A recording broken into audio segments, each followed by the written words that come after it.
And now, the Molle Mystery Theater, presented by Molle. Molle, the heavier brushless shaving cream for heavy beards.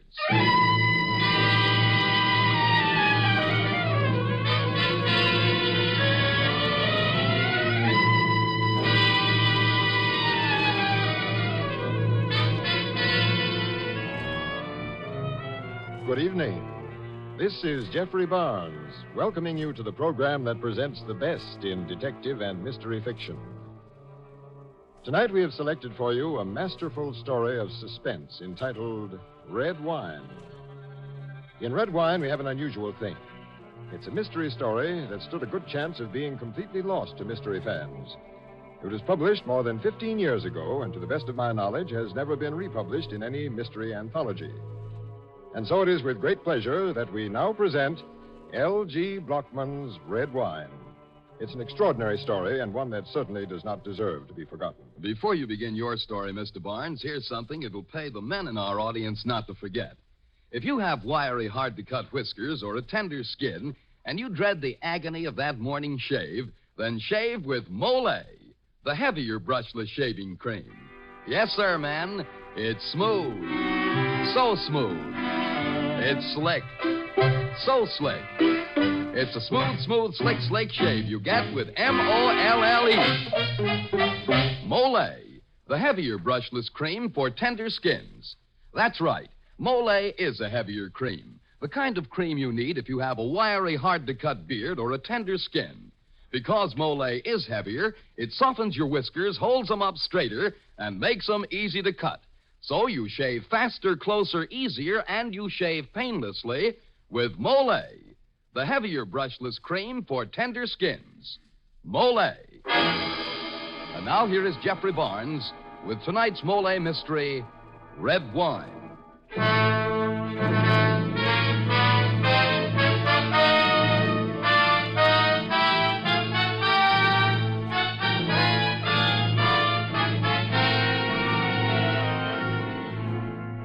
This happened at Bohar Plantation, down in the valley of the Amazon.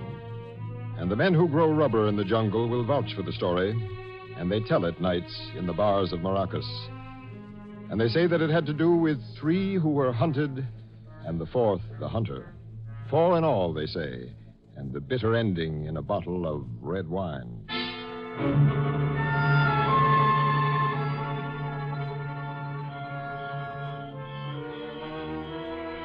The 4 sit at the table, no sound as the dealer flicks the cards. The lamp shines wearily on the set faces. The dealer's eyes move slowly, watching each man. Joe Best, hard, heavy-lipped, sensual. I open for $2. Dick Hallop, easy, full-muscled, sometimes smiling. I'll bump that 3. William Carr, quiet, quick, handy with a knife. All right along. The dealer's eyes move slowly, watching each man. Inside the stifling room, the never-ceasing smell of coagulating rubber from the mill, of the dull, wet heat of the jungle. Cards, gentlemen? The dealer spoke. Boyd Trasker, the dealer. I'll take 2. Joe Best takes 2 cards. And now the 5th man in the room, Don Hernando Vaca, gets up from his chair in the far corner and comes close to the table. Is permitted to watch, senor? Thank you. Cards, Hallop? 3 cards. Carr? 1 card. Dealer stands pat. Well, Best, you opened. Opener checks the bet. Hallop? Check. Carr? Check. I'll bet $50. I got all I can stand of this cat and mouse stuff. What do you mean? I mean, Trasker, you're an out-and-out phony. You're not watching the game at all.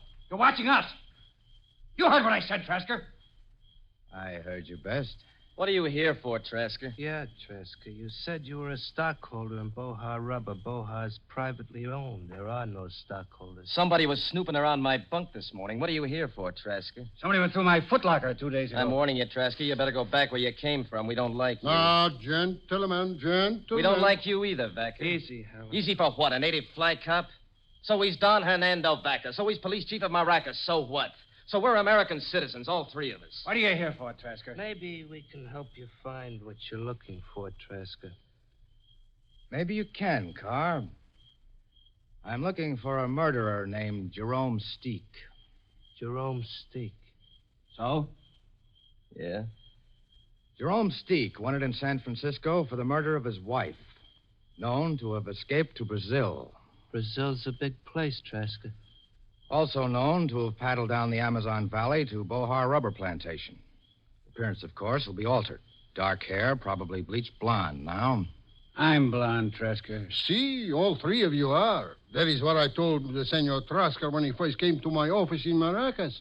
I said, all three men are blonde, senor. I said... Go on, the three... Trasker. Jerome Steek is an American. Quite cultured, very well read, connoisseur of wine. Fond of horse racing, women, good clothes. Also a heavy gambler.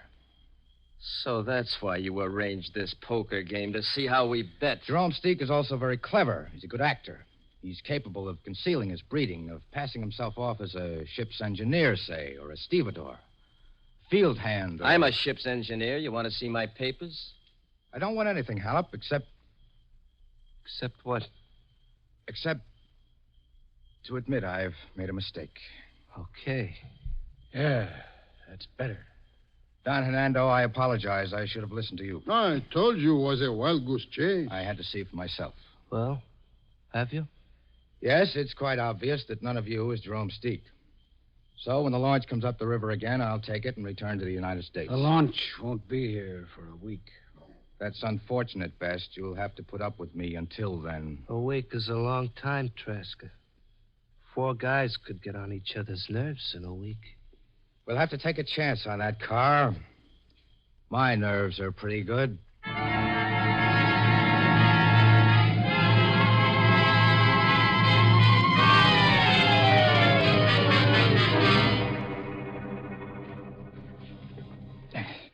This is Joe Best's trunk, all right. Must be something here. But for the love... Oh, Don Hernando, I didn't hear you. Your nerves, Senor Trasker. Don't be foolish. I would not blame you, my friend. Coming here to the bunkhouse and snooping. This is an unwise thing you do. If that Joe Best saw you going through his trunk. Senor Trasker, please, come away from here. I have heard the men talk. I am responsible for your safety. You're a good guy, Hernando. Relax. Please, I have heard the talk. These are dangerous men. You know what I'm going to do when I get home, Hernando? I'm going to make you an honorary member of the San Francisco Police. Ah. Don Hernando Vaca. San Francisco Police. That is nice. An honorary member for helping us catch Jerome Steek. Steek, Santa Maria. Why you keep mentioning this name? You already said you have made a mistake. That you do not believe any of these men could be... I said that for a reason, Hernando. One of them is Steek. Come here.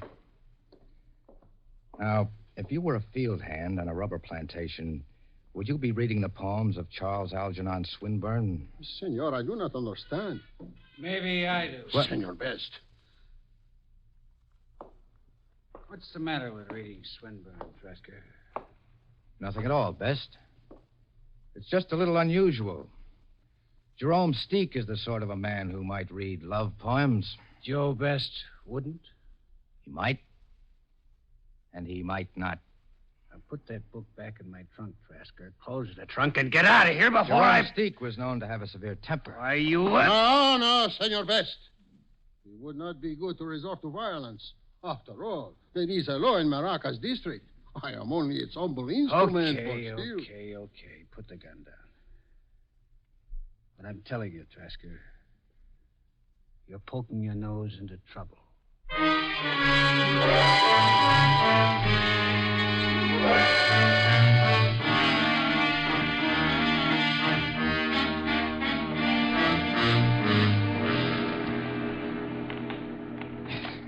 Car seems to have enough bottles hanging around here.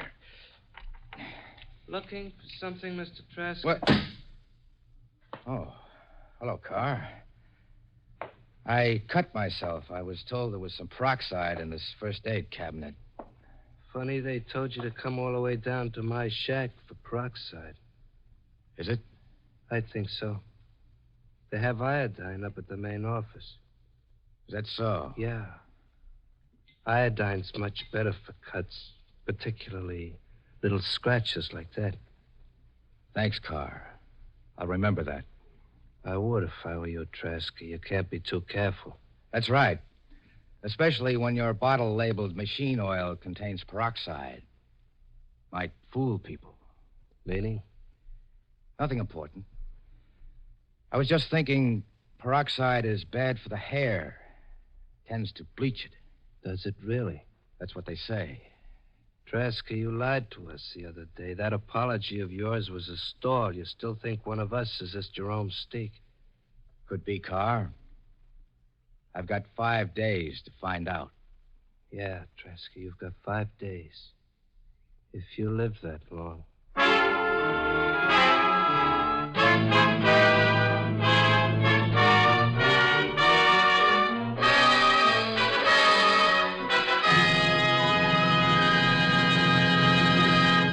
As the curtain falls on Act One of our story, it looks as though Boyd Trasker is in for plenty of trouble, and very shortly. The chances are Mr. Trasker would much rather be back in San Francisco right now than risking his life in the Brazilian jungle. Well, Mr. Barnes, I don't know about Mr. Trasker, but I do know this. There are a lot of men who'd rather face all the tortures of the worst jungle than go through the punishment of a morning shave. Well, almost. You see, many a man has a wiry, hard-to-cut beard or a tender skin, and shaving can really be painful, and yet it needn't be. Not if they shave with Molle brushless shaving cream, the heavier cream for tender skins. Yes, Molle is a heavier cream, the cream that softens your whiskers, sets them up straighter, and lets your razor sweep right through them. With Molle, you shave faster, closer, easier, and you shave painlessly. Try it and see if you don't say, it's smooth, so smooth. It's slick. So slick. It's a smooth, slick shave you get with M-O-L-L-E. Molle, the heavier brushless cream for tender skins. Molle. And now back to Jeffrey Barnes and Act Two of the Molle mystery, Red Wine.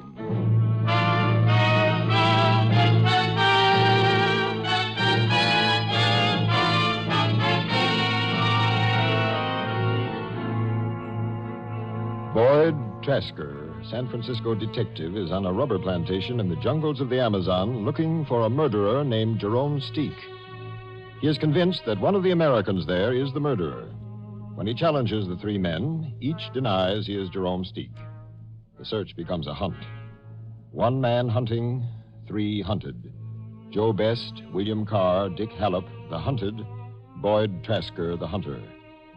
But as the hours of the week slip by, the tension grows tighter. The hostility comes out in the open, and the tables are turned. The hunter becomes the hunted. Then one afternoon, the 4 go off into the jungle to shoot wild pigs.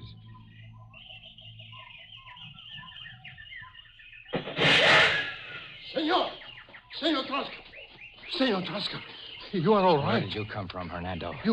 You are all right. I told you not to worry about me. I could not help it. I had to come when I heard you had agreed to go pig hunting with those men. I can take care of myself. But such unnecessary risks. In this jungle, anything What could would you want happen. me to do?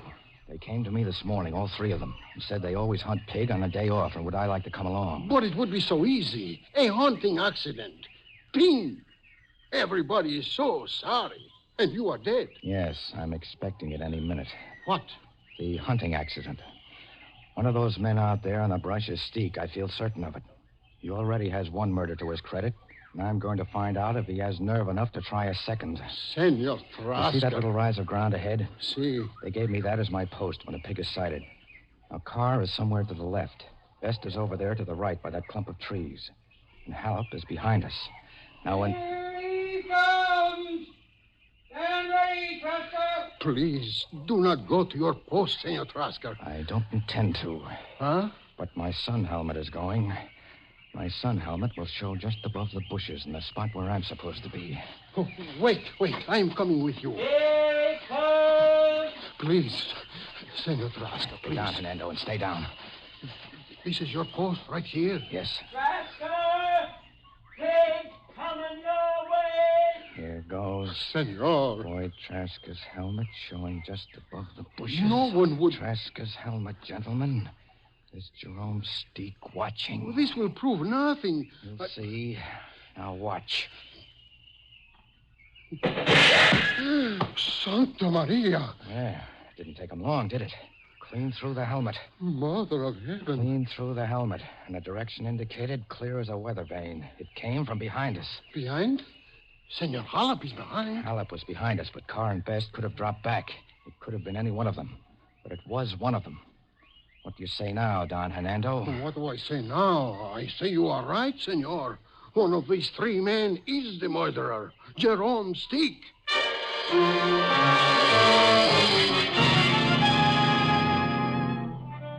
That was the first attempt on Boyd Trasker's life. The second attempt involves a Malay man-catcher, that horrible machine that is set off by a concealed wire and plunges spiked bamboo stakes into its victim.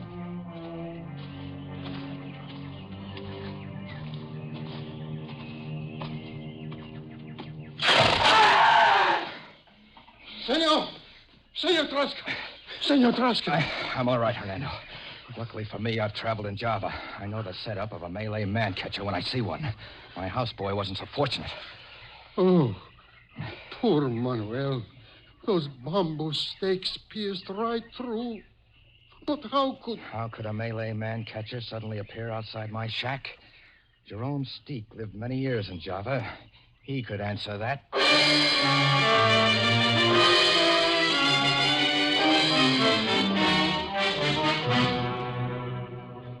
That was attempt number 2 on Trasker's life. And then that night, attempt number 3. Don Hernando! This way, quick! See, senor. See, what has happened? Mother of heaven. A bushmaster. Yeah, it was curled up between my bed sheets. I got it just in time. If I hadn't been on the lookout for something... The deadliest snake in all the world. Yes. Another quaint device of our friend Jerome Steak.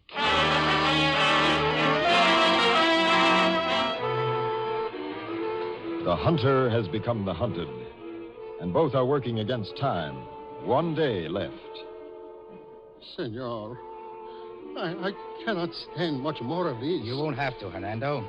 It has been Steak's life or mine. Now it's going to be Steak's. You are sure? The river launch arrives tomorrow. I know, but I still haven't played my trump card. Your trump? Yes, Hernando. In North America, we call it our ace in the hole.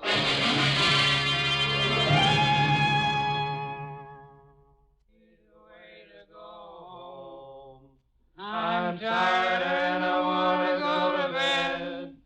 I had a little drink about an hour. Mind if I come in, gentlemen? And it's gone.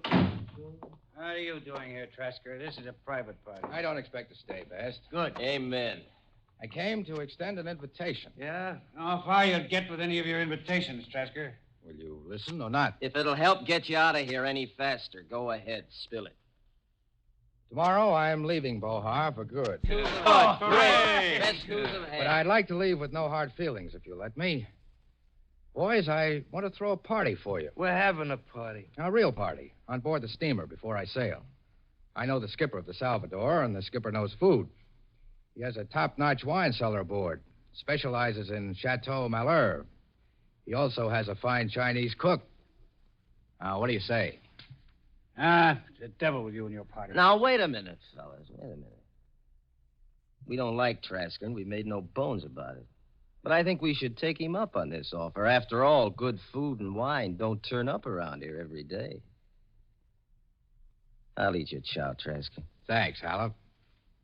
And you, Carr? If it's okay with Halep, it's okay with me. That leaves you, Best.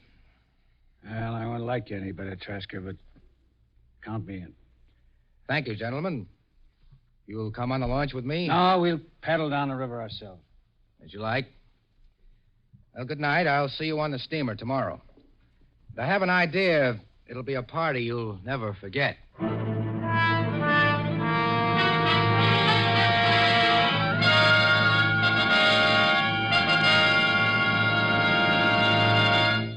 This is Jeffrey Barnes again. In just a moment, we'll return you to Act 3 of Red Wine. Don't let specks of dandruff on your coat or collar embarrass you.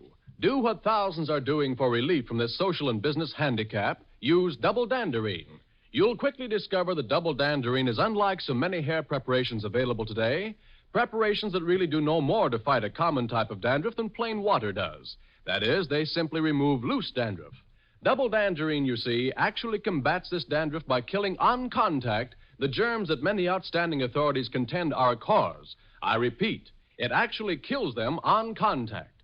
Now, the amazing effectiveness of Double Danderine is due to a special ingredient called Alzan, an active antiseptic so remarkably efficient that many hospitals use it. And among hair preparations, Double Danderine and Double Danderine alone has it. So try Double Danderine and see if you don't agree that most ordinary hair preparations can't compare with its dandruff-combating effectiveness. If you're not satisfied, return the empty bottle and get your money back. Buy Double Danderine at your druggist's.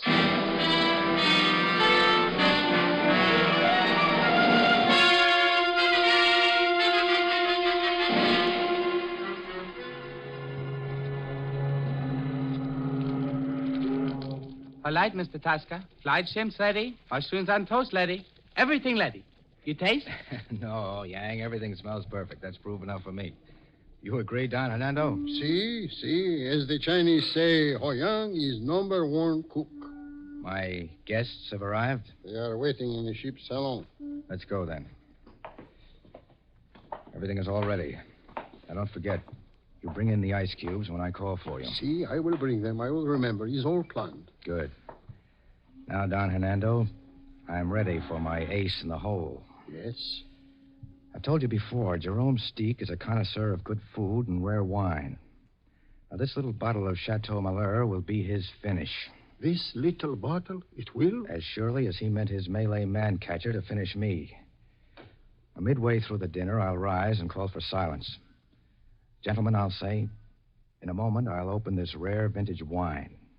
I'd be pleased if all of you will join me in a farewell drink.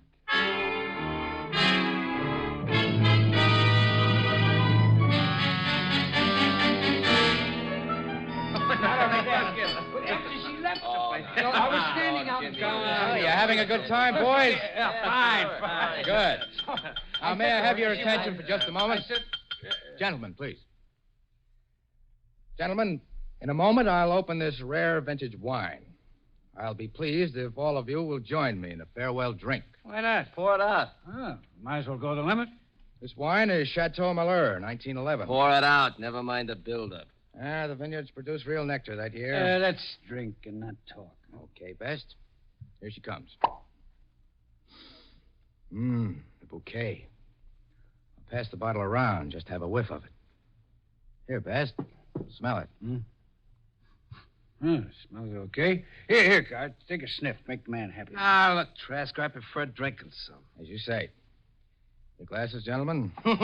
Now we're getting somewhere. Pass them down, Jess. Right. It's precious stuff. You'll taste no other like it. Glass for Joe Best. One for Dick Hallop. And one for William Carr. Well, let's hope it tastes as good as you've tried to make it sound. It will, Hallop, I assure you. Don Hernando. Don Hernando. What's he doing here? He was with me in the launch.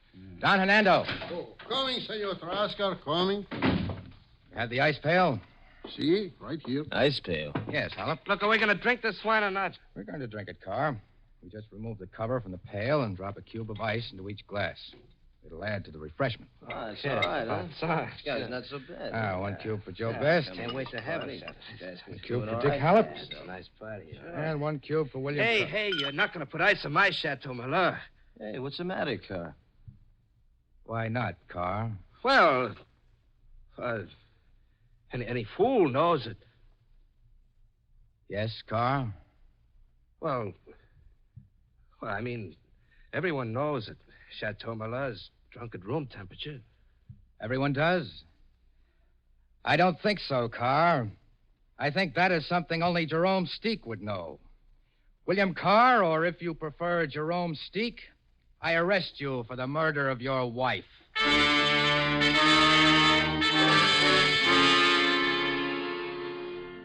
William Carr was arrested, but Joe Best and Dick Hallop are freed. The next morning, Best and Hallop push their canoe into the river and start paddling upstream toward home.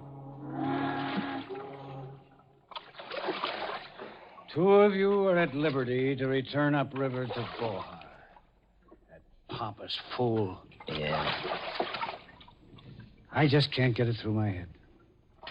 Quiet Billy Carr. Who'd have thought it could be our friend, Billy Carr? Yeah. Nice guy all the same. You know, Best, when you come to think of it, that was pretty darn clever, Trasky. He figured only a guy who really knew his liquor would balk at having ice put in his wine. Yeah. He sure enough trapped Bill with those cubes in the Chateau Malure in 1911. Pretty clever, I'd say. Maybe. And maybe not so clever. What do you mean, not so clever? Any wine merchant could tell you, Hallop, there was no Chateau Malure in 1911. It was a bad year. The vineyards didn't bottle. Yes, that's... Hey, Best, wait a minute. Only one man around these parts would know a thing like that. Jerome Steak. That's right. Keep right on paddling, Hallop, and don't turn around. You might be sorry. You're gonna kill me. I suppose so, yes. You're the only man alive who knows I'm Jerome Steak. I can hardly allow you to return to Bohar with that knowledge. I'd be embarrassed. Yeah. You'll be even more embarrassed when you try to shoot that revolver. I emptied the chambers this morning. What? You see, Best, Trask and I have been trying to find you for months. We narrowed it down to you and Carr, but we were stymied from there. We had to hear it from your own mouth. We chose this way, counting on your ego. I wouldn't try anything, Joe.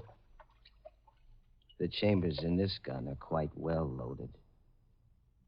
I see. Shall we be getting back to the Salvador? Trasker will be waiting. I guess so. We can finish the bottle if you like. Finish the bottle? If you like.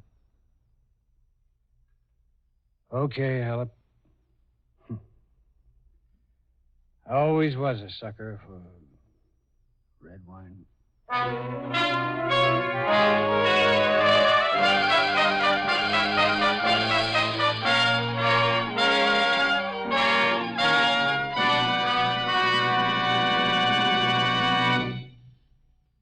Now, this is Jeffrey Barnes again, inviting you to be with us next week when we present a comedy mystery by Joseph Ruskell entitled The Case of the Missing Mind. You'll meet a delightful little Broadway wise guy named Kenny, who has one of the most mad, exciting, hilarious experiences on record when he meets a strange mystic named Aladdin. So join us next week to meet two wonderful characters in The Case of the Missing Mind.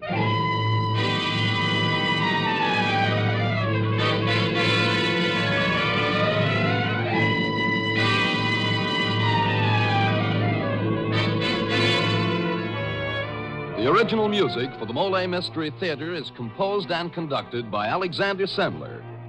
Red Wine was written by L.G. Blockman and adapted for radio by Louis Pelletier and Jacques Fink. Kenneth Lynch was featured in tonight's program. This is Dan Seymour saying goodnight until next Friday when the Mystery Theater presents The Case of the Missing Mind.